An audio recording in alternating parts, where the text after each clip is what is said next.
Hello everyone, this time we are going to talk about the Ferdinand Marcos corruption case. Retroduction to the Ferdinand Marcos corruption case. Ferdinand Marcos served as president of the Philippines from 1965 to 1986. His administration became linked to one of the largest corruption scandals in modern history. Billions of dollars in public finance were allegedly stolen and hidden in secret bank accounts. The corruption involved made abolished fake cabinets and abolish of government power. Marcos' corruption timeline. Ferdinand Marcos became president of the Philippines in 1965. Although his official salary was only about $30,000 per year, investigations later estimated that the Marcos family accumulated between $5 to $10 billion in stolen wealth. In 1968, Marcos and Imelda secretly opened Swiss bank accounts using fake identities. Then, in 1972, Marcos declared martial law and ruled for 14 years. During this period, government funds and foreign loans were allegedly diverted into private accounts. Imelda Marcos also became famous for her luxurious lifestyle, including over 1,200 pairs of shoes and expensive jewel collections. In 1983, Imelda Marcos reportedly spent $7 million during an overseas trip, which increased public criticism. Then, in 1986, the People Power Revolution forced the Marcos family into exile in Hawaii. After that, the Philippine government and the Swiss authorities began freezing and recovering Marcos-related assets. By 2026, billions of dollars had already been recovered, although some stolen wealth is still missing.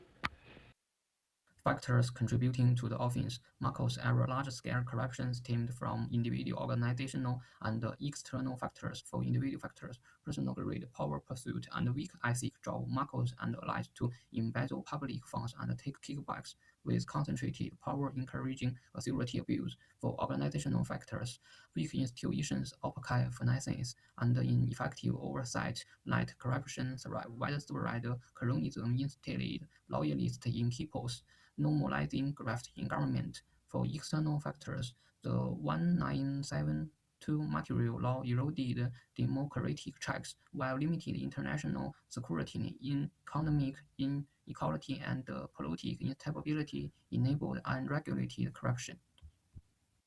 In the fourth part, we'll discuss the Ferdinand Marcos crime into the three parts. The first one is international laws. So he subjected approximately 10,000 Filipino citizens to tortures, summary executions, and enforced disappearance. In the second part, the Filipinos laws, he violating the spirit of the 1973 and the 1987 constitutions. Also, he got the crime of the embezzlements. For the third one, his punishments. So he lost his political rights revoked, and also all his overseas asset overseas or in the Filipinos has been confiscated. Okay, in this page, I want to talk about the corruption of Ferdinand Marcos and how it affects three groups of people: regular citizens, businesses, and the whole country. Okay, first, for regular people. Let's look at the ordinary people.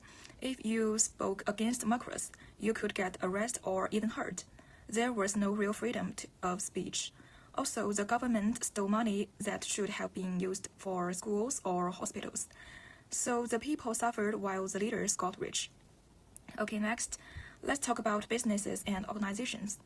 Only Marcos' friends got big business deals. If you weren't one of his friends, your company had to pay price just to stay open. That made it really hard for honest businesses to survive. Finally, what about the whole country? The Philippines used to be a richer country in Asia, but under Marcos, it became very poor and deep in debt. Even today, people don't fully trust the government, and because his son is now president, the country is still divided about what really happened. Hello everyone, let me tell you something about the part 6, the measures of the Marcos case. First of all is get back the stolen money. Set up special independent team to find, freeze, and bring back all the money from Marcos and his people stolen. And work with other countries to track down their hidden money and property overseas. And the second one is fix the system so this never happens again. Stop Marcos' family and close friends from taking power again. Hire government workers based on ability, not loyalty. And the third one is make everything open and easy to check. Force all government officials to list all their money and property publicly, and created independent groups to watch over government spending, its money, and banks. 3 key lessons we can learn for the Ferdinand Marcos corruption case. First, levels of power across one institutions are weak. During martial law in the Philippines, democratic checks were reduced, allowing executive power to operate with minimal oversight. This shows that strong and independent institutions are essential to prevent corruption. Second, corruption can become systemic when there is a lack of transparency and accountability. Practices such as cronyism, or freezing of public projects and the use of shell companies allowed corruption to spread across different sectors. Finally, the impact of corruption is significant. It led to rising national debts, economic instability, and serious social consequences, including human rights violations. Overall, this case demonstrates that preventing corruption requires strong governance, transparency, and accountability.